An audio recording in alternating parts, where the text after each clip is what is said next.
Bapa di dalam surga, berterima kasih di tengah segala kesulitan Tuhan masih menilai dan masih menghargai kami.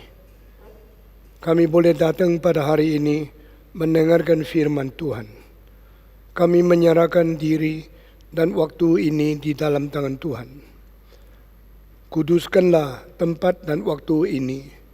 Jadikan berkat firman-Mu di dalam hidup kami. Dan beri ketaatan sehingga kami menjalankan kehendak-Mu. Dan kami boleh hidup berkenan di mata Tuhan.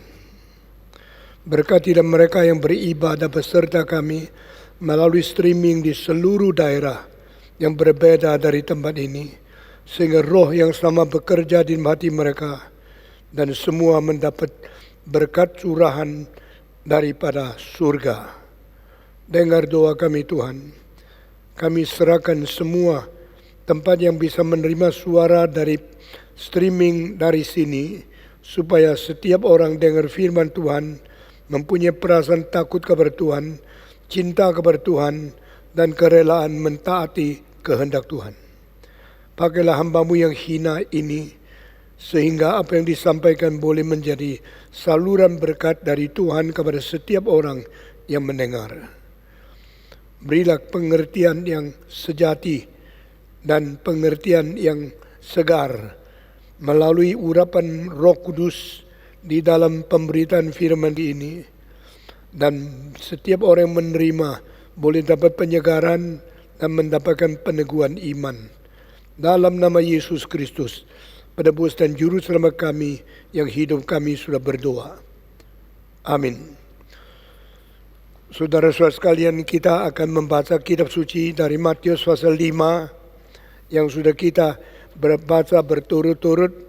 Hari ini kita akan membaca dari ayat yang ke-9 dan ke-10. Berbahagialah orang yang membawa damai, karena mereka akan disebut anak-anak Allah. Berbahagialah orang yang dianiaya oleh sebab kebenaran, karena merekalah yang mempunyai kerajaan surga. Ayat 11 dan 12 saya minta semua buka suara membaca. Berbahagialah kamu jika karena aku kamu dicela dan dianiaya dan kepadamu difitnahkan segala yang jahat. Bersukacita dan bergembiralah, karena upahmu besar di surga. Sebab demikian juga telah dianiaya nabi-nabi yang sebelum kamu. Saudara-saudara, kita telah bicara tentang bahagia dan kita telah selesaikan bahagia. Mereka mendamaikan orang dan yang dianiaya karena kebenaran. Hari ini kita akan mensambung dengan berbahagialah orang yang karena Kristus dicela, dianiaya, dan kepadanya difitnahkan segala yang jahat.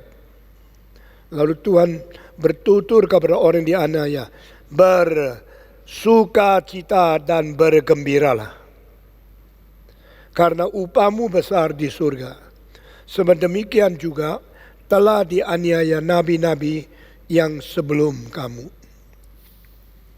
Saudara-saudara sekalian, tidak ada agama yang mengajak orang mengikut, percaya, menganut ajaran mereka dengan cara-cara yang dipakai oleh Yesus Kristus.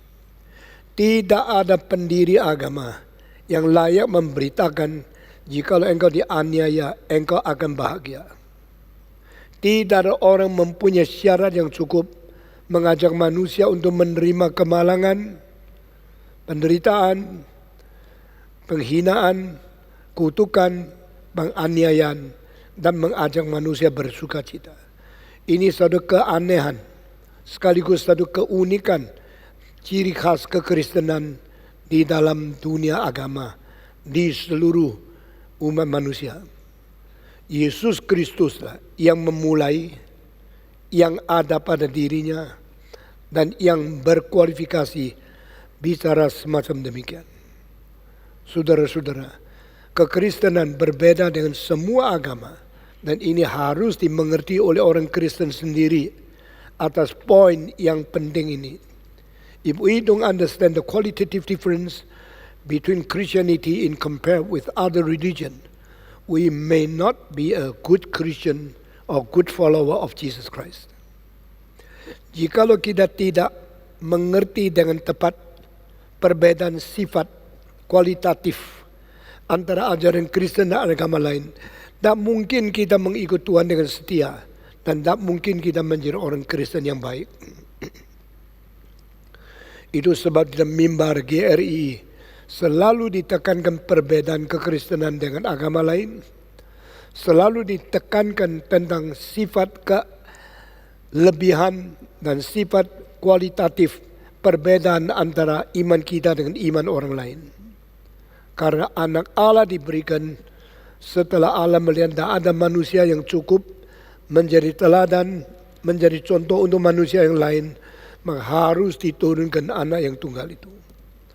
Saudara-saudara sekalian, berbahagialah orang dianiaya. Dianiaya itu susah, dianiaya itu sengsara, dianiaya itu penderitaan yang sangat sulit diterima. Dianiaya itu sesuatu penghinaan, pelecehan, dan sesuatu penderitaan yang sulit ditanggung oleh manusia. Tetapi justru di sini Tuhan berkata, orang yang menerima aniaya itu berbahagia karena kerajaan Allah milik mereka. Apa berarti kerajaan Allah dikaruniakan kepada manusia dengan syarat harus menderita? Tidak demikian. Tetapi ini artinya adalah orang yang menderita karena aniaya adalah orang yang layak dan sesuai dengan hidup di dalam kerajaan Allah. Karena anak Allah yang menjadi Tuhan, menjadi raja dari kerajaan Allah, dia sendiri menderita secara keharusan. The necessity of the suffering of Christ is the example, is the leading person for us as our example. Dia adalah raja dari kerajaan Allah dan dia harus melewati penderitaan baru masuk ke dalam kemuliaan. Ini satu dalil yang dicatat di dalam Lukas setelah Kristus bangkit bicara sama muridnya yang sedang menuju ke rumah mereka sendiri di Emmaus. Emmaus di sebelah timur Yerusalem. Sehingga kalau waktu mereka sore-sore itu dari Yerusalem berjalan kembali ke Emmaus, berarti engkau mau tidak mau harus melihat terbenamnya matahari. Ini sesuatu hari depan yang suram. Ini sesuatu prospek yang mengecewakan. Seperti matahari terbenam, mereka menuju kepada malam gelap, menuju kepada ketidak ada pengharapan. Tetapi di dalam masa itulah muncul Yesus Kristus menyertai mereka. Immanuel selalu dirasakan dan disadari pada waktu kita berada di dalam kesuraman. Penyertaan Tuhan baru kita sadar pada waktu kita sedang mengalami kesulitan. Di situ Tuhan hadir dan Tuhan menyertai dan Tuhan mendampingi dan berbicara dengan kita. Where are you going? Are you going to your sunset country? Are you going to face your difficult future? Are you facing your darkness in your prospect? I am here, I'm with you. Saudara-saudara, kita sedang mengalami satu masa sulit di dalam hidup kita. Karena selama 60 tahun terakhir tidak ada wabah yang besar. Kecuali SARS, MERS di dalam belasan tahun yang lalu. Tetapi itu tidak menakutkan karena tidak mengakibatkan kematian yang sebanyak seperti kali ini. Tetapi kira-kira 98 tahun yang lalu di dalam Spanish flu pada abad ke-20 permulaan yang mati jutaan manusia. Dan beberapa ratus tahun yang lalu di dalam Black Death yang mati puluhan juta manusia. Sehingga Eropa sepertiga manusia dikuburkan setiap hari yang paling sibuk adalah bikin peti mati. Karena terus kurang orang dan yang mati makin banyak, yang bisa bikin peti mati makin sedikit, maka tak keburu mengisi kebutuhan mayat-mayat yang tunggu peti mati. Seolah-olah dunia mau kiamat, seolah-olah manusia mau dimusnahkan dari bumi, seolah-olah generasi tidak bisa teruskan, manusia kecewa sekali. Dan pada waktu itulah Tuhan tetap memelihara, membiarkan ada sebagian orang bisa hidup, survive sampai abad ke-21 ini. Tetapi pada waktu-waktu kalau perlu Tuhan telah mengingatkan, Tuhan sering menurunkan wabah, kesulitan, mengizinkan ini terjadi. Abad ke-20 banyak pentafsir Alkitab yang ngawur, banyak teologi yang menyeleweng, banyak pendapat daripada orang yang mengatakan semua penyakit dari setan, semua kesehatan dari Tuhan, semua bahaya dari iblis, semua berkat dari Tuhan, semua keamanan dari Tuhan, dan semua ancaman dari kesehatan dan sebagainya itu dari iblis. Dengan demikian orang kira dengan begini bisa datang kepada Tuhan banyak orang, maka Tuhan kadang-kadang demi mau mengkoreksi konsep yang salah dan tafsiran kitab suci yang semenang-menang, maka Tuhan menurunkan kecelakaan. Dan ini bukan karena tafsiran kita beda, maka kita memfihak yang seperti ini. Tapi Allah sudah bicara di dalam Yesaya 45 ayat 7. Akulah yang menciptakan terang, juga aku menciptakan kegelapan. Akulah yang menurunkan berkat, dan akulah yang menjatuhkan kecelakaan untuk manusia. I both create the light and darkness. I both give you blessing and also disasters. Atau istilah lain yang boleh lebih salah dimengerti, I both created good and evil. Di sini evil bukan evil in morality. Di sini ada evil in nature, created by God. Allah menciptakan kecelakaan, Allah menjatuhkan segala kemalangan, Allah mengizinkan wabah-wabah dan segala kecelakaan daripada bumi atau daripada biologis untuk menghajar dan memberikan peringatan kepada manusia. Kita biasanya khotbah tentang ini tidak diterima karena manusia punya telinga sudah dirusakkan oleh selective perception yang selalu pilih ayat yang enak, seolah-olah yang enak dari Tuhan, yang tidak enak itu dari setan. Tapi mereka tidak berani mengatakan di dalam kitab suci ada bagian dari setan. Di dalam khotbah mereka memisahkan ini. Saudara-saudara, saya bersyukur melalui coronavirus ajaran dari Tuhan banyak. Dan di antaranya salah satu yang saya tekankan ke masterclass, yaitu unnecessary entertainment. Manusia menciptakan uang dari mana? Ekonomi dibangun dari mana? Semua orang tidak sadar keuntungan manusia semua dari satu sumber Tuhan. Lalu Tuhan kadang-kadang mengizinkan setan menjadi sumber kedua, memberi keuangan. Ini dilihat pada waktu Yesus dicobai, iblis berkata, jikalau engkau menyembah satu kali saja kepada saya memberikan dunia dan segala kemuliaan untuk kamu seluruhnya. Yesus mengatakan, nyala engkau setan. Saudara-saudara, semua ajaran Alkitab begitu singkat tapi begitu tepat. Tidak ada satu kalimat yang salah. Tuhan sendiri menjadi sumber berkat, sumber keuntungan, dan sumber daripada kemakmuran ekonomi. Tapi Tuhan kadang-kadang mengizinkan setan berbagian tidak memberikan kekayaan kepada manusia. Tetapi setan mempunyai satu siasat yang sangat menakutkan adalah manusia harus menyembah dia. Berapa banyak orang demi menyembah uang akhirnya menyembah setan. Demi menyembah uang akhirnya meninggalkan Tuhan. Demi menyembah setan akhirnya tidak mau firman Tuhan. Seperti banyak orang menyeweng di dalam tafsiran Alkitab dan menjadi orang-orang yang teologinya salah. Saudara-saudara, Yesus Kristus konsisten Dari kalimat pertama sampai kalimat terakhir di dalam seluruh kitab suci. Setiap nada, setiap huruf yang dikeluarkan dari mulut Yesus Kristus adalah konsisten, benar, tidak pernah ada cacatnya. Dan Yesus berkata, mau ikut aku, dianiaya. Mau ikut aku, menyangkal diri. Mau mengikut aku, pikul salib. Ini semua sudah sulit diterima. Di sini ditambah dengan ikut aku, dianiaya.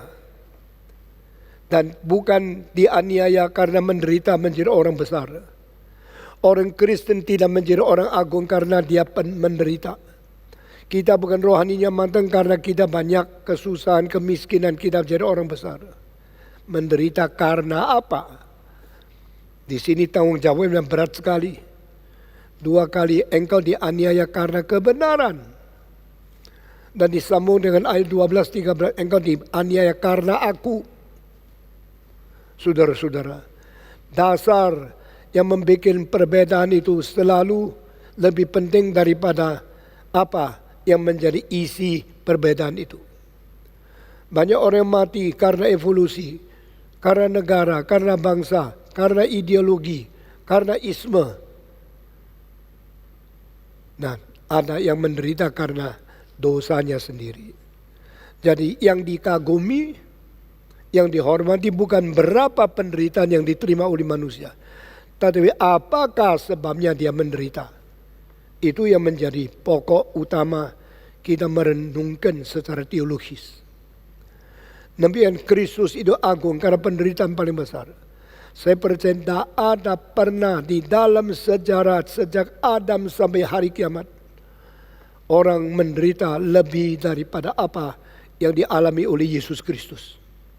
Tidak pernah ada orang menderita lebih besar, lebih kejam, lebih remeh, lebih hina, lebih berat, lebih menderita dari Yesus Kristus. Sejak Adam sampai hari kiamat. Tetapi apakah itu menjadikan Yesus besar? Yesus bernilai karena dia mempunyai penderitaan paling besar? Sama sekali tidak. What makes great of our Lord Jesus Christ? Because of quantity of suffering he suffers. Because of what that makes him be so great. Yang bikin Kristus besar bukan karena jumlah penderitaan yang dia terima atau sengsara yang paling dahsyat yang telah dia alami.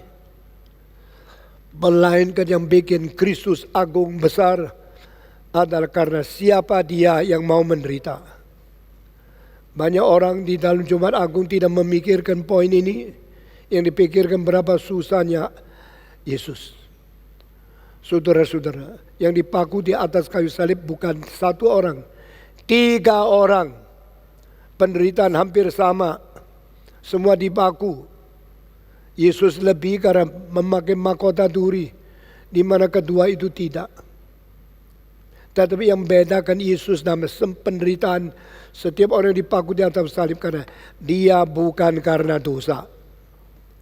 Yesus dipaku di atas kayu salib karena dia memakai satu status orang suci yang mutlak dan orang benar yang sempurna naik ke atas kayu salib.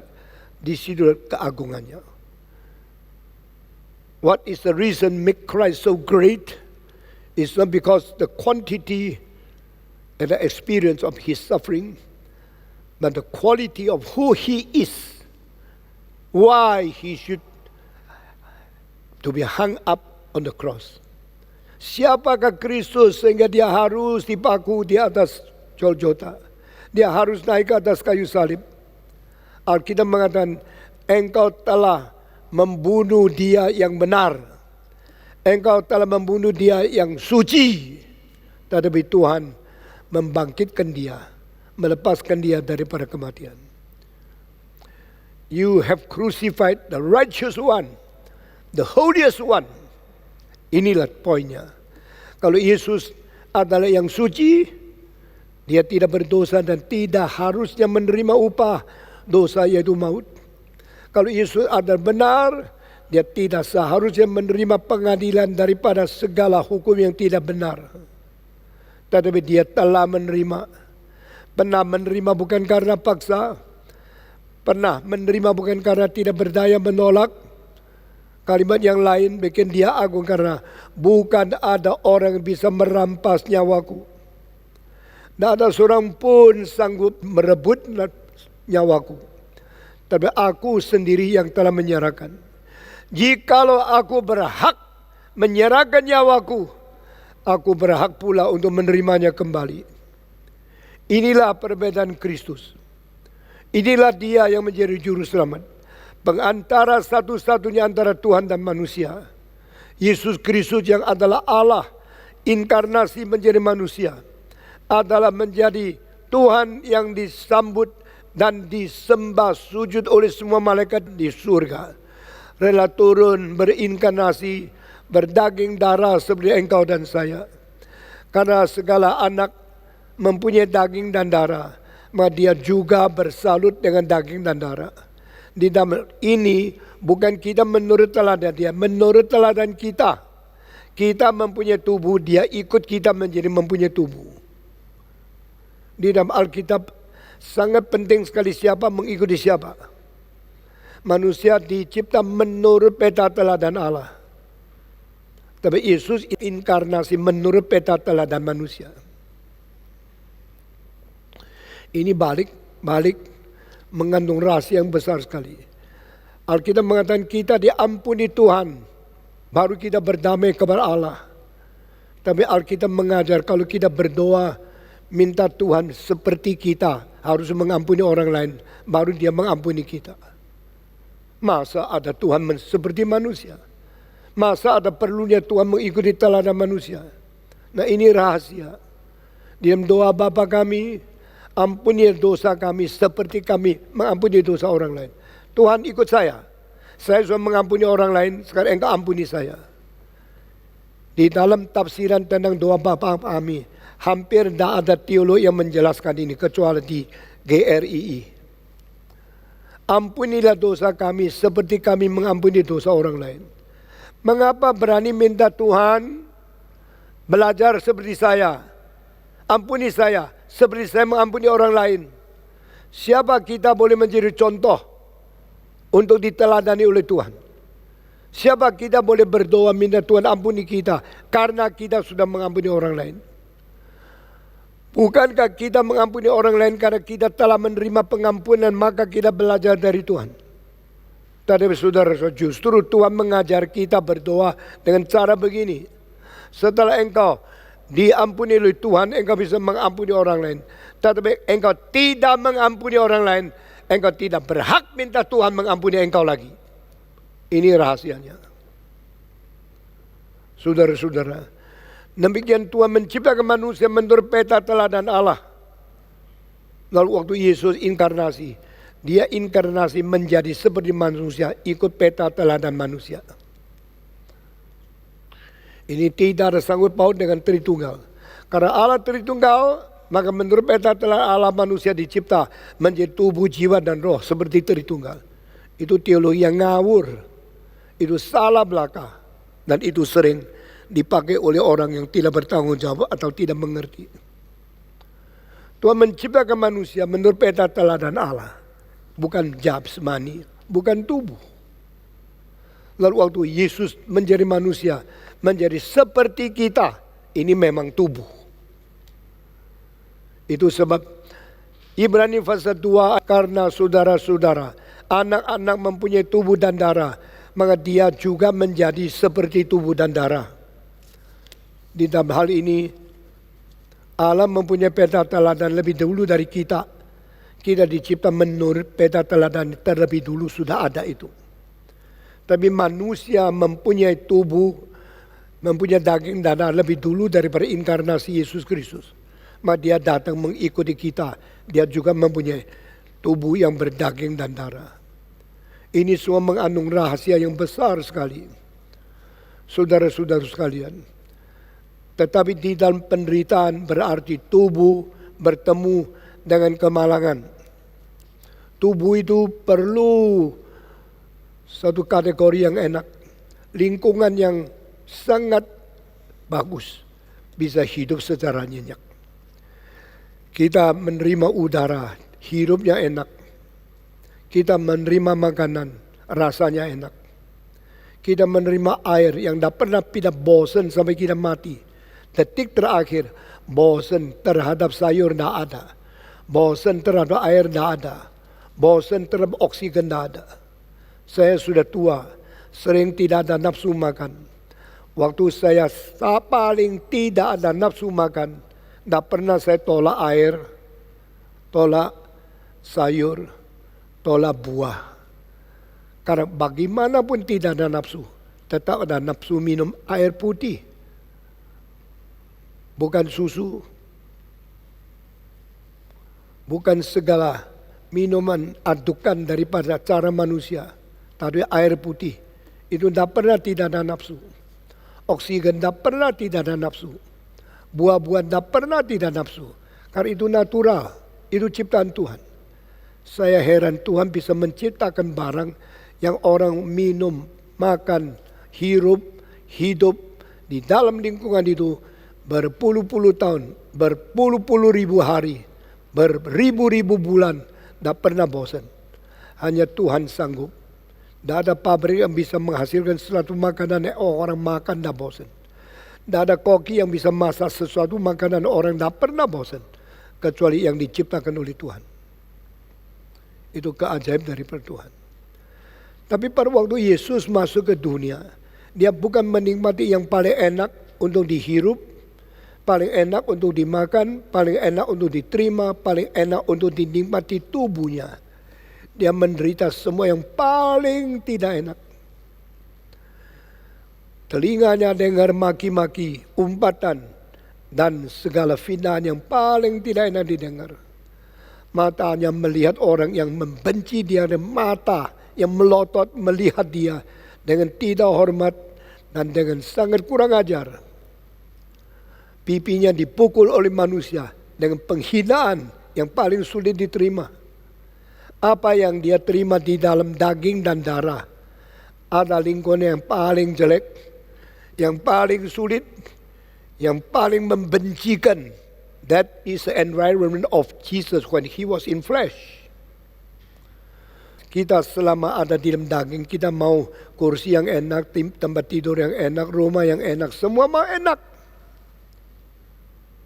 Lalu kita orang begitu hina aja. Kalau sudah ada lebih uang mau beli yang lebih bagus, pakaian lebih indah, lebih mewah. Coba tanyakan apa yang kau nikmati secara daging, yang kau sudah pernah menikmati secara daging darah, yang kau nikmati itu, apa yang pernah dinikmati oleh Yesus Kristus?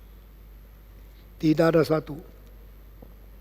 Dia datang menjadi daging dan darah. Sama seperti anak-anak yang lain, dia anak sulung. Anak-anak lain mempunyai daging dan darah, dia juga menjadi daging dan darah. Tapi dia tidak pernah menikmati apa yang kita nikmati. Villa yang besar, hotel kamar yang ada AC, tempat tidur yang bagus, itu kasur yang enak, spray yang sangat wangi. Yesus tidak pernah menikmati semua yang kita nikmati. Apalagi mobil, kapal terbang. Sepeda pun tidak pernah naik. Di dalam 33 tahun setengah, hidup di dalam daging dan darah, apa sih yang pernah dinikmati oleh Tuhan? Bukan makin lama makin kaya, makin lama makin enak. Tapi makin lama makin susah, dan akhirnya siksaan tak habis-habis. Penghinaan yang kurang ajar tiba kepada dia. Pelecehan, maki-maki, pengolokan. Bahkan beberapa jam sebelum dia menghembuskan napas terakhir di atas kayu salib, olok-olokan. Bukan olok-olokan daripada ahli agama yang hebat, yang tinggi, yang hormat. Olok-olokan bahkan daripada perampok-perampok yang paling jahat dan paling hina diterima oleh dia. That is Christ. That is our Lord, our Savior. What he suffered, no one can imagine, no one can experience, no one can understand. Yesus Kristus mengalami apa yang kita tak mungkin mengerti, tak mungkin mengalami, tak mungkin kita rasakan. semua di dalam tubuh dia. Saya melihat sekali lagi film The Passion of Christ. Saya menganalisa dan memberikan pidato, menganalisa film itu yang dengar khotbah saya kira-kira 47.000 orang datang hadir di dalam kebaktian saya pimpin sendiri. Belum yang dengar melalui kaset atau DVD. Mungkin sudah lebih 1 juta orang. Dan saya melihat lagi, saya menangis. Bagaimana cambuk itu datang kepada dia. Bagaimana semua dagingnya ditarik oleh kaitan besi yang membuat lubang ribuan di tubuhnya. Itulah Kristus. Sudah itu baru dia dipaku di atas kayu salib. Dengan paku yang tebalnya seperti jari manusia. Lalu darahnya mencorot waktu ditusuk, rusuknya itu keluarnya seperti sumber air. Semua bikin saya nangis pada malam-malam jam 3. Waktu saya menonton sekali lagi The Passion of Christ, saya tidak tahan air mata. Inikah Kristus? Inikah Tuhanku? Inikah anak Allah yang mulia? Mengapa di salib tidak ada mulia? Karena salib tidak ada mulia, maka 1900 tahun sesudah itu, Tuhan menggerakkan seorang Amerika perempuan tua, namanya Fanny Crosby, menulis salibnya selama mulia. Saudara-saudara, di seluruh sejarah manusia yang mengerti salib itu mulia, mulai dari Fanny Crosby. Lagu ini tidak pernah dinyanyi di abad 2, abad 3, abad 5, abad 10, abad 11, 12. Baru mulai dinyanyi abad 19. Saudara lihat, Tuhan begitu sabar. Tunggu 1900 tahun lebih baru ketemu satu orang perempuan tua yang mengerti salib itu mulia. Dan ini sudah menjadi seperti national anthem dari Johnson dan kebaktian saya. Salibnya. Saudara-saudara, apakah kita mengerti lagu itu? Apakah kita mengerti salib itu, lalu mengerti lagu itu, lalu kita nyanyi lagu itu? Salibnya selama mulia. Mungkin kita cuma ikut-ikut nyanyi, tidak pernah mengerti. Maka kerohanian kita tidak pernah maju. No spiritual growth is possible for those who never understand the suffering of Jesus Christ. Orang yang tidak mengerti kesulitan sengsara Kristus tidak pernah bertumbuh di dalam kerohaniannya. Kita bersyukur kepada Tuhan. Makin dibawa Roh Kudus ke dalam pengertian dan kesadaran tentang apa yang dirasakan Kristus di dalam sengsaranya. Mengakibatkan kita makin memperdalam, mengerti, makin bertumbuh di dalam iman dan kerohanian kita masing-masing. Dan inilah Tuhan satu-satunya manusia yang boleh berkata kalimat ini. Jikalau karena aku, kamu diejek, diolok, difitnah, dan kamu dianiaya, kamu berbahagia. Kalimat ini tidak ada orang berhak, tidak ada orang berkualifikasi membicarakan. Blessed are those who are persecuted because of me. Di ayat sebelumnya dia mengatakan because of the truth, of the righteousness. Barang siapa yang dianiaya karena kebenaran, berbahagialah karena kerajaan surga punya dia. Selalu pikir kerajaan dan kebenaran disatukan. In the kingdom of Satan, the principle to rule is sin. In the kingdom of God, the principle to rule his people is righteousness. Allah memakai prinsip kebenaran mengatur dan memerintah umatnya, yaitu orang Kristen yang sejati. Saya tambah sejati karena saya menghina banyak orang Kristen. Sebagaimana setan pakai dosa untuk menguasai orang dunia, Tuhan pakai kebenaran untuk menguasai orang Kristen yang sejati. The true Christian are those who belong, those who are the citizen of the kingdom of God. And they are living in the principle, they are ruled by the principle of righteousness in the hand of God. Allah pakai prinsip dari kebenaran untuk memerintah umatnya di dunia. Dan umat yang diperintah oleh Tuhan itu disebut people of God. Wilayah itu disebut Kingdom of God. Dan Allah disebut the God as the Lord of Lords, the King of Kings in His kingdom. Kita bersyukur kepada Tuhan. Yesus Kristus karena menderita paling banyak, maka Dia berhak memerintahkan kita untuk menderita, sengsara, dianiaya karena kebenaran. Dan hari ini ayatnya berubah, dianiaya karena aku. Saudara-saudara, sekali lagi, penganiayaan beragam berat tidak penting. Dianiaya karena apa? Itu yang penting. Sama seperti penderitaan Yesus berapa besar tidak penting. Tapi Yesus siapa sehingga Dia mau dibawa ke dalam penderitaan, itu yang penting. The qualification, the quality of Christ, who is He that He must suffer and persecuted and crucified on the cross. So heavy suffering. Who is He? He is the righteous one. He is the Holy One. Holy One mulai dari kitab suci di Perjanjian Lama, memuncak pada kalimat-kalimat yang terus diulangi berkali-kali oleh Yesaya di pasal 40 sampai 66. Lalu dimulai dari kalimat satu kali saja di Lukas, dari Jibril berkata kepada Maria, yang kau akan lahirkan disebut the Holy One of God. Dia yang satu-satunya yang suci dari Allah, Sang Kudus dari Allah yang tunggal itu. Dia akan datang dilahir menurut kamu yang dinaungi oleh Roh Kudus. Kemarin dulu saya melihat satu DVD daripada BBC dari Inggris. Dan cerita yang di BBC itu adalah yaitu kelahiran Yesus Kristus. Nativity. Saudara-saudara, di dalam nativity itu dia memikirkan Maria yang dikunjungi oleh malaikat Jibril. Jibrilnya tidak sayap. Jibril seperti orang biasa, ada jenggot seperti manusia Israel. Lalu berkata kepada Maria, setelah itu pergi. Dan sesudah Maria mulai hamil. Tetapi dia tidak berani kasih tahu sama Yusuf. Tidak beritahu sama papa mamanya. Sampai satu hari Roh Tuhan berkata, pergilah cari kakak sepupumu namanya Elizabeth.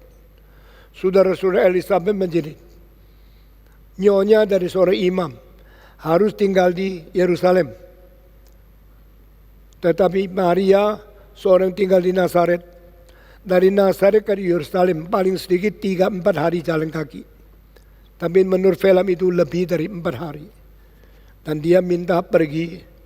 Ditanya kenapa engkau harus pergi cari Elizabeth yang sudah tua. Dia menjawab karena dia hamil. Saya mau lihat dia. Padahal dia sendiri juga hamil. Tapi tidak beritahu. Lalu dia pergi berjalan kaki sendirian. Yusuf tidak ikut. Alkitab juga tidak katakan Yusuf ikut. Yusuf tukang kayu, mesti kerja berat untuk cari makan. Nyonya mau pergi, lihat orang tua, sepupunya, seorang famili. Silakan, cepat pulang ya. Dia tidak pulang sampai lama. Kenapa tidak pulang saya tidak tahu. Dia sulit kasih tahu sama Yusuf kalau dia hamil itu kenapa. Dan kalau dia kasih tahu, biar bisa dilempar batu mati oleh orang sekitarnya. Dan ini menurut film itu terjadi. Waktu Yusuf bawa dia lewat pasar, semua bilang, ini perempuan apa ini? Kita tahu Yusuf belum nikah. Langsung ambil batu mematikan dia. Jadi Maria itu seorang anak perempuan yang kasihan sekali. Menurut film itu dia umur 16. Nah, bagaimana menjawab, bagaimana menghindar. Lari sini, lari sana, karena semua mau membunuh dia. Anak umur 16, anak perempuan yang tidak ada pengalaman harus dianiaya seperti ini. Bagaimana mempunyai kekuatan melawan. Justru di dalam film itu saya baru sadar. Yusuf tak pernah mengerti dia hamil dari Roh Kudus. Yusuf pun begitu tidak senang sama dia. Dan anggap dia cici, najis, kotor, main seks sama lelaki yang lain. Hatinya hancur karena pacarnya yang tidak setia. Saya lebih sadar kesulitan Maria yang dihina oleh semua orang termasuk pacarnya sendiri. Saudara-saudara, pengertian kitab suci kita, selalu kita dari dulu Kristen kita sudah tahu, padahal banyak yang kita belum tahu. Setiap kali buku sejarah saya baca lagi, pengertian baru timbul. Buku sejarah ada yang saya sudah baca 10 kali, masih baca. Sama seperti Alkitab sudah 80 kali saya baca, saya masih baca. Karena apa? Selalu ada kesegaran, sensitivitas yang baru, pengertian, kesadaran, keinsyafan yang segar yang belum pernah kita tahu dulu. Itu saya berkata, sudah khotbah 63 tahun sampai hari ini umur 80, saya masih kurang mengerti kitab suci. Kalau Anda rasa saudara sudah sangat mengerti kitab suci, saya cuma bilang, Tuhan ampuni kamu dan memberikan kamu hasrat untuk mau mengerti lebih banyak. Saudara-saudara, sekolah teologi menciptakan murid-murid akademik yang sombong. Setelah mendapat gelar, sudah mendapat doktor, sudah mendapat pendeta, banyak orang kira sudah cukup. Sehingga bahagia berhenti daripada mereka. Karena berbahagialah orang yang miskin di hadapan Tuhan Allah. Mereka yang memiliki surga. Who are those who own and who experience and who can inherit the kingdom of God? Adalah orang yang rendah hati, selalu rasa diri miskin, dan orang yang disengsarakan karena mau dianiaya. Dari ayat mengenai bahagia, kalimat pertama, berbahagialah orang yang miskin di hadapan Tuhan Allah, karena mereka memiliki surga. Surga berapa limpah, berapa kaya, tidak pernah bisa dinilai. Dan ini semua sudah disediakan kepada orang yang rendah hati. Yang terus mau tambah pengetahuan, mau mengerti lebih banyak. Surga diberikan kepada orang macam ini. Dan orang macam ini hanya karena rendah hati. Mereka sudah boleh sombong atau puas. Tidak. Mereka harus dianiaya untuk terus menerus bisa menikmati kerajaan Allah. Berbahagialah orang yang dianiaya karena kebenaran. Karena kerajaan surga milik dia. Ini semua mengandung rahasia yang paling dalam. Lebih dalam dari filsafat Aristotle, Plato, Socrates, Descartes, atau Kierkegaard, atau semua filsuf yang lain. Saya tidak sebut satu persatu. Kalau saya sebut pun, saudara sulit mengingat karena terlalu banyak. Saudara-saudara, saya salah seorang pendeta yang paling banyak membaca filsafat, menjelajah setiap zaman. Beberapa hari yang lalu saya masih baca buku daripada Will Durant, daripada tokoh-tokoh yang lain yang menulis banyak filsafat-filsafat. Daripada John Locke, dari Berkeley, dari David Hume, daripada Immanuel Kant, daripada Fichte, dari Schelling, dari Hegel, tidak habis-habis. Rasa tidak cukup. Rasa perlu belajar banyak dari sejarah. Saudara-saudara, Yesus berkata, berbahagialah yang dianiaya karena aku. Di sini berubah karena kebenaran menjadi karena Kristus. Apa perbedaan dianiaya karena kebenaran dan dianiaya karena Kristus? Karena orang dianiaya karena kebenaran, dia tahu kebenaran dari Tuhan. Tapi dia tidak puas hidup berdasarkan kebenaran. Dia mau memfokuskan hidupnya dan segala sesuatu pengalaman kerohaniannya kepada yang paling inti dan paling nuklir, yaitu Tuhan sendiri. You shift from your living for the truth from God to living for the God who is the source of the truth. Demikianlah, saya mau dianiaya karena Kristus, bukan hanya karena kebenaran Kristus. Ini berbeda sekali. Dianiaya karena kebenaran, engkau bisa belajar dari ajaran Tuhan. Dianiaya karena Kristus, harus engkau belajar dari Kristus. Dan hatinya cinta Kristus, mempersatukan seluruh hidupmu dengan Kristus sebagai pusat hidup, sebagai fokus, sebagai dasar, dan sebagai sumber daripada kehidupan itu sendiri.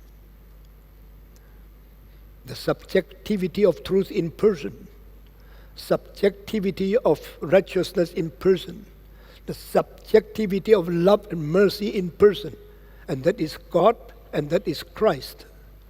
Demi Kristus. Orang kalau hidupnya bukan demi kebenaran tapi demi Kristus, dia sudah mengetahui bagaimana menikmati dan memakai kehidupan untuk melangsungkan napasnya di dunia ini.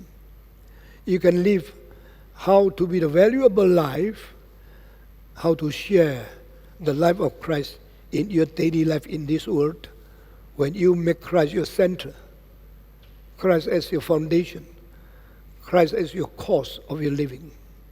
Saudara-saudara, di sini 3 hal yang dikatakan Yesus. Engkau diolok-olok atau dimaki-maki, dilecehkan, dihina dengan kalimat-kalimat. Kedua, dianiaya, persecuted.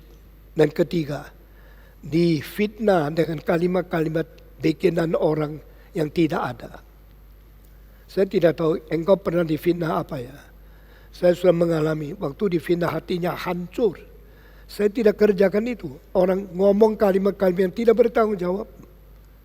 Dia tidak tahu saya. Saya pasti lebih mengerti saya pada dia mengerti saya. Mengapa dia berani mengatakan saya kerjakan ini itu, padahal saya tidak kerjakan. Waktu itu hatinya pahitnya, susahnya, sedihnya, kamguannya, tidak bisa diutarakan dengan mulut. Ini yang dikatakan di sini.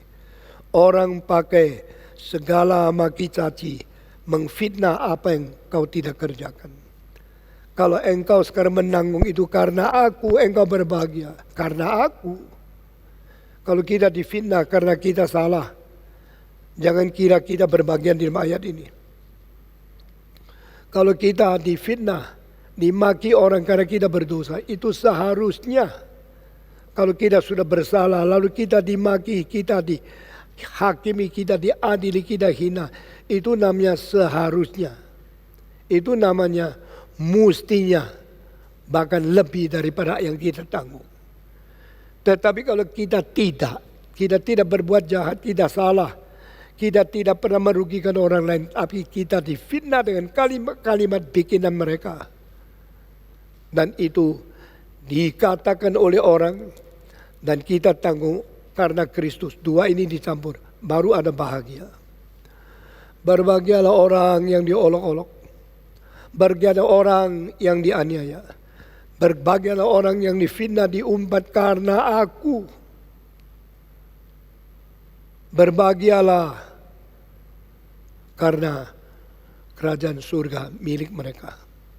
Saudara-saudara, what our portion is not from this world. Apa bagian kita? Bukan dari dunia. Ada orang kepingin gelar setengah mati.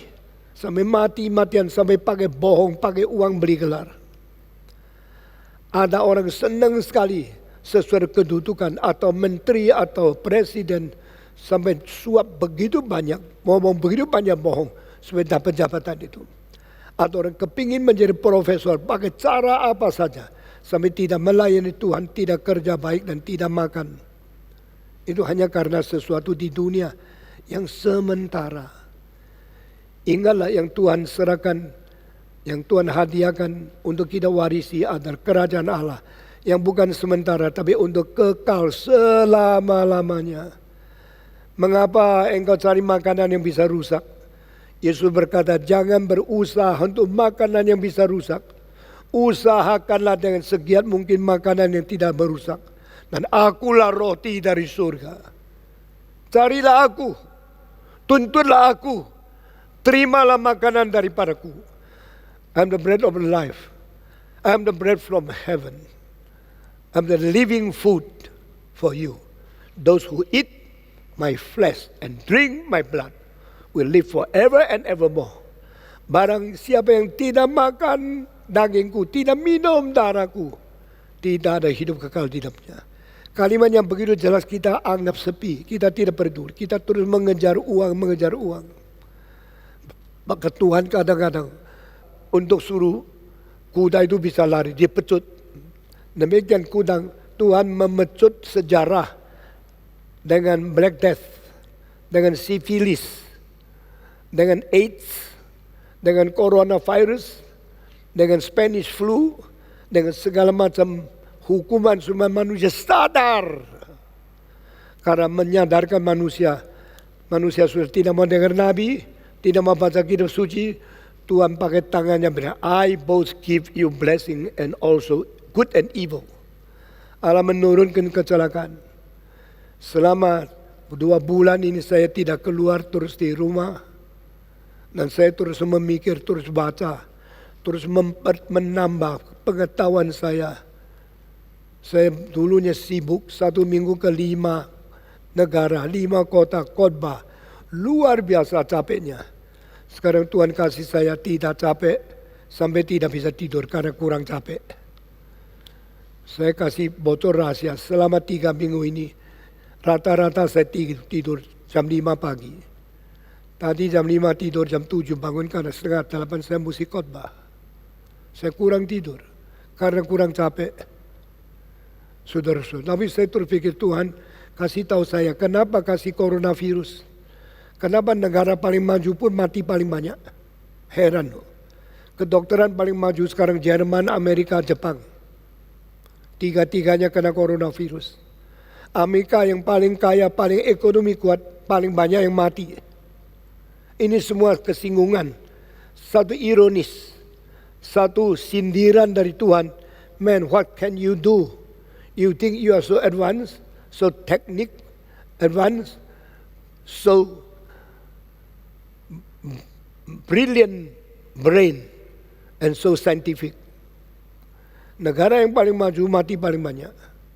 Negara yang paling kaya paling tidak ada caranya. Tapi ini zaman sindiran. Tuhan memberitahu kepada dunia, you bisa bikin rudal, bikin kapal terbang, bikin mesin yang pakai rumit, tapi tak keburu bikin peti mati untuk mengkuburkan yang wafat di dalam penyakit ini. Engkau tidak keburu bikin masker untuk tutup hidung dan mulut orang-orang yang dapat penyakit. Manusia mau sombong apa? Saya tadi muncul satu kalimat yang saya bicara di masterclass.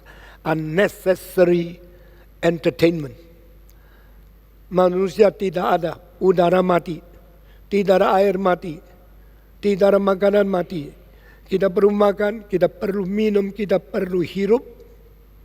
Kita tidak perlu Disneyland. Dari Adam sampai abad 20, manusia hidup tidak perlu Disneyland. Tetapi Disneyland telah menjadi cara mendapatkan uang paling banyak, penemuan daripada manusia yang membuat ekonomi growth. Salah seorang yang inovasi paling kreatif itu Disneyland, Walt Disney. Saya sangat kagum dengan satu kalimat, Disneyland will never be finished since human beings still have the imagination. Selama manusia masih mempunyai imajinasi, Disneyland tidak boleh berhenti. Saudara-saudara, saya pakai istilah yang mengatakan reform evangelical movement must not be completed, will never be finished, because the revelation of God still stimulate human being, Christian, to have faith in the word of God. Saudara-saudara, tidak habis-habis kita terus maju. Dari penginjilan menjadi gereja, dari gereja sekolah teologi, dari sekolah teologi bangun gedung, sudah bangun gedung, buka cabang, terus sampai sekarang. Saya desain begitu banyak gereja, tidak terima 1 rupiah. Saudara-saudara sekalian, lalu pada waktu saya bawa anak-anak saya ke Disneyland, semua bilang 1 kali cukup, tidak usah datang lagi seumur hidup. Saya senang, karena that is unnecessary entertainment. Tapi anak saya kalau saya bawa ke museum, next time come again. I want to learn more. Kalau bawa ke konser, I want to know more. Sampai ada yang bayar kapal terbang pergi ke luar negeri dengar konser. Karena mereka mengetahui apa itu nilai, apa itu seni, apa itu mutu kebudayaan, apa itu firman. Saudara-saudara, kadang-kadang mereka terbang sampai di Paris, mengikuti seminar musik. mau belajar sesuatu. Karena dia bilang, saya dapat gelar master tidak cukup. Saya belum dapat gelar doktor, saya mau belajar lebih banyak. Ada satu seminar yang penting di Paris, maka Yunis terbang ke sana. Berapa hari hanya nongkrong dari pagi sampai malam, dengar bagaimana kondak, bagaimana mengerti skor, bagaimana menganalisa musik, bagaimana sesuai dengan gaya dari zaman itu, dengan semangat kebudayaan dan sejarah. Saya mulai sadar ada generasi yang mulai maju, yang mau bobot, bukan hanya mau cara. Saya adalah orang yang miskin, umur 3 tidak ada ayah, dan saya belajar apapun sendiri. Saya tidak pernah masuk sekolah musik, saya kondak simfoni orkestra. Saya tidak masuk sekolah arsitek, saya bangun gereja yang besar. Saya tidak pernah belajar doktor teologi, tapi saya buka sekolah teologi. Apa yang saya kerjakan, saya tidak mempunyai uang, tidak mempunyai kesempatan untuk belajar. Tapi saya belajar dari buku, dari pengalaman, daripada melayani dari sendiri. Sekarang saya melihat generasi kedua sudah mulai ada orang yang sendiri, mau musik, mau seni, mau arsitektur, mau belajar, mau teologi. Saya bersyukur. Harap ini menjadi berkat untuk gereja kita. Saudara-saudara, tapi saya belum dapat banyak orang yang mau mati untuk Tuhan. Belum banyak orang yang mau menjadi martir. Saya sendiri berdoa, Tuhan jadikan saya martir, beri kesempatan saya mati untuk Tuhan. Sampai sekarang belum diberi. Saudara-saudara, barang siapa yang dianiaya karena aku, bukan karena yang lain. Tuhan sekarang mengajar seluruh manusia dengan coronavirus. Supaya kita mengetahui, kita terlalu kaya yang tidak perlu. Kita terlalu senang yang tidak perlu. Kita terlalu nikmat yang tidak perlu. Saudara-saudara, siapa lebih pintar dari Walt Disney? Dengan dia tidak ada bank, dia tidak ada tanah, dia tidak ada ternak, dia tidak ada mining atau apa itu, tambang. Dia uangnya lebih banyak dari siapapun. Karena apa? Dia menciptakan sesuatu daya, sesuatu gaya untuk mendapatkan uang, yaitu Disneyland, Disney World. Lalu di pinggirnya banyak hotel, orang mau datang Disneyland, ada yang mau 3 hari tinggal di hotelnya. 1 hari $300. Kalau sekeluarga 8 orang, paling sedikit, ada 3 kamar. 1 kamar $300. Lalu 3 kamar, 900 kali 3 hari, 2.700, uang diambil dia. Lalu masuk ke Disneyland dari pagi sampai sore, 1 orang paling sedikit $40. 8 orang berapa? Diambil lagi uang.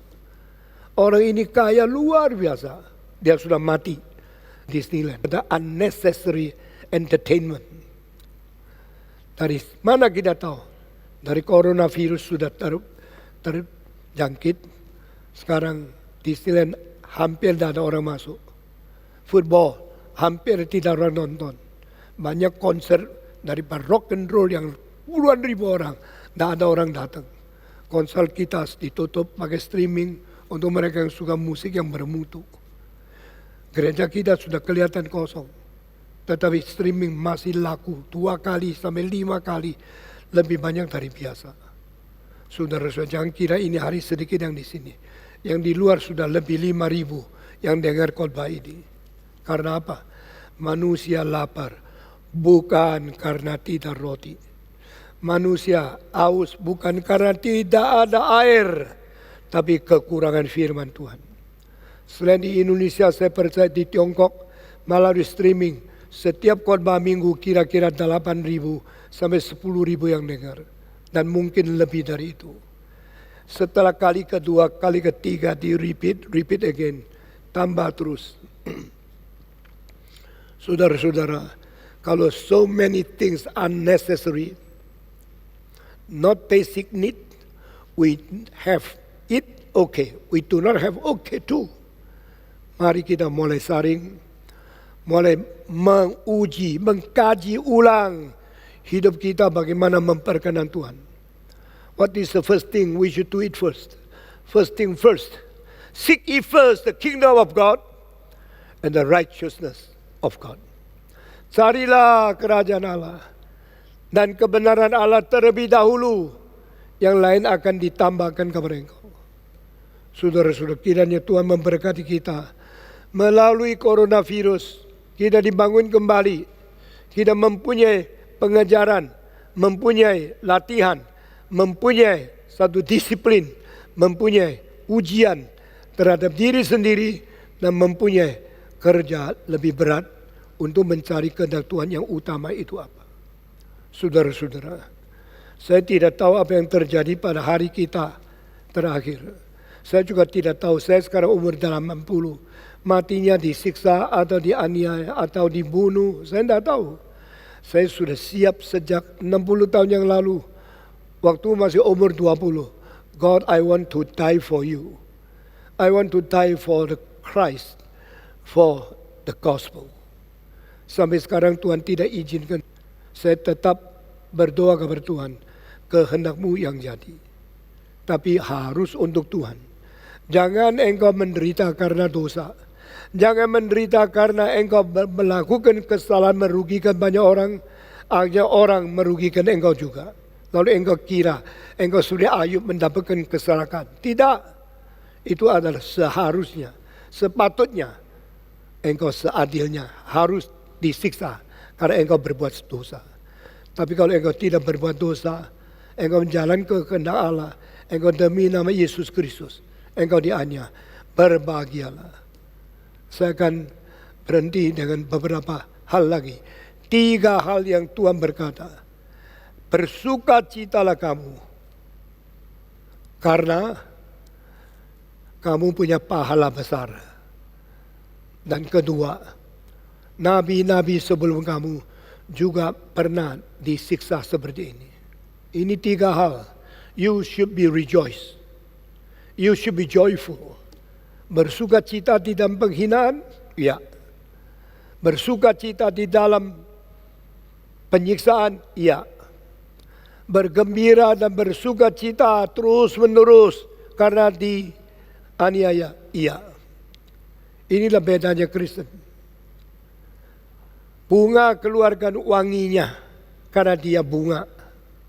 Tai keluarkan baunya karena dia tai. Kalau saya dilempar tai bisa keluar bunga yang bau, wangi, itu Kristen. When you show your fragrance, when you shine forth your light, when you are covered in the darkness, that is your victory. Waktu engkau ditudungi dengan kegelapan, engkau menembusi gelap dan keluar cahaya, itu kemenanganmu. Waktu engkau dianiaya, engkau keluarkan kewangian daripada hidup yang dianiaya, itu kemenanganmu. That is your victory. You are conquering your situation, conquering your environment. Siapakah yang mengalahkan akan lingkungan? Yaitu mereka yang menang. Dianiaya bersukacita, diberikan sengsara engkau bergembira. Itu kemenangan. Dan kemenangan part 1 ini berdasarkan 2 hal yang di bawah ini. Pertama, karena engkau melihat upah besar di surga yang akan datang. How can I be rejoiced? How can I be joyful? Because I look forward. I look upward. I'm not looking around. Looking around sad, grief, mourning. Saudara-saudara. But when I look upward, I look the smiling face of my God. I look forward. I look the promise in front of me. Waktu kita melihat ke depan, melihat janji yang Tuhan berikan. Lihat ke atas, lihat muka Tuhan yang senyum. Itu sebab kalau engkau gagal melihat sekeliling, lihatlah atas. Gagal melihat muka manusia, lihatlah Tuhan. When you look at the smiling face of God, you can rejoice. Engkau bisa bersukacita karena ada upah di depan bagi kamu. Yesus pun menjadi contoh. Karena dia melihat sukacita depan, maka dia menghina harus berdarah di dunia. Dia melihat hari ketiga bangkit, maka dia tahan, dipukul, dicambuk, dan dipaku dengan begitu sakit di atas kayu salib. Ini akan lewat.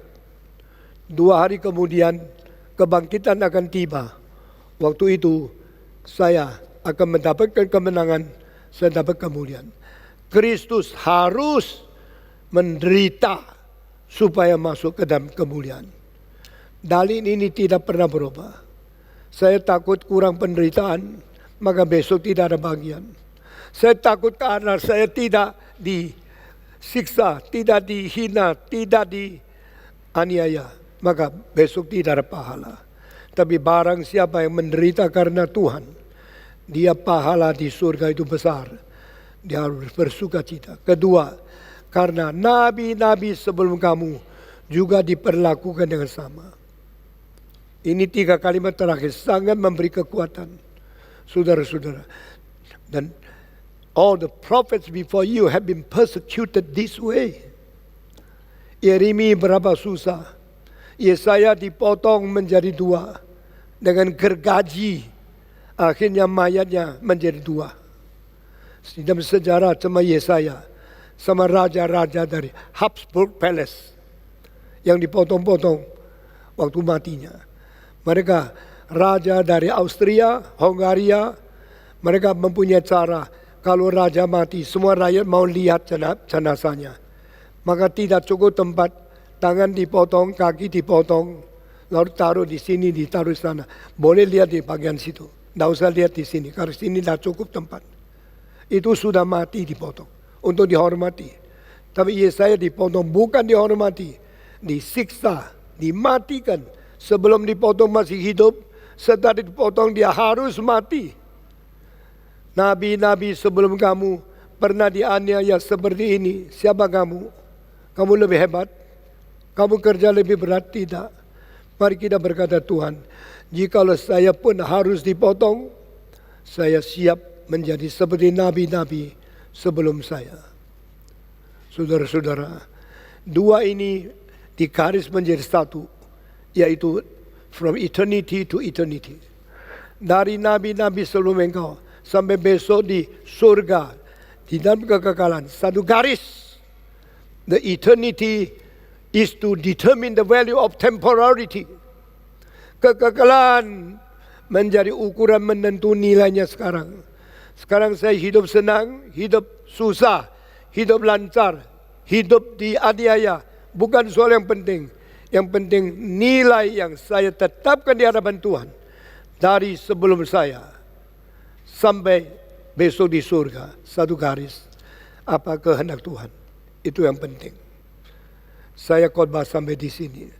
Mari kita berdoa. Saya minta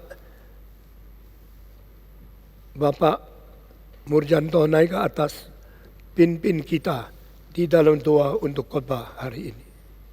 Mari kita semua tunduk kepala, kita berdoa di hadapan Tuhan. Yohan Murjanto memimpin kita. Kami bersyukur kepada Tuhan karena anugerah-Mu masih menopang akan kehidupan kami. Dan pada hari ini kami boleh mendengarkan akan firman Tuhan yang menguatkan kami, yang memberikan fokus kepada hidup kami, sehingga kami boleh hidup untuk kemuliaan daripada Engkau sendiri. Di setiap kesulitan, biarlah kami boleh memandang akan rencana Tuhan dan mencari akan kehendak-Mu di dalam hidup kami masing-masing. Terima kasih Tuhan untuk firman Tuhan. Di dalam nama Tuhan Yesus kami berdoa. Amin. Amin.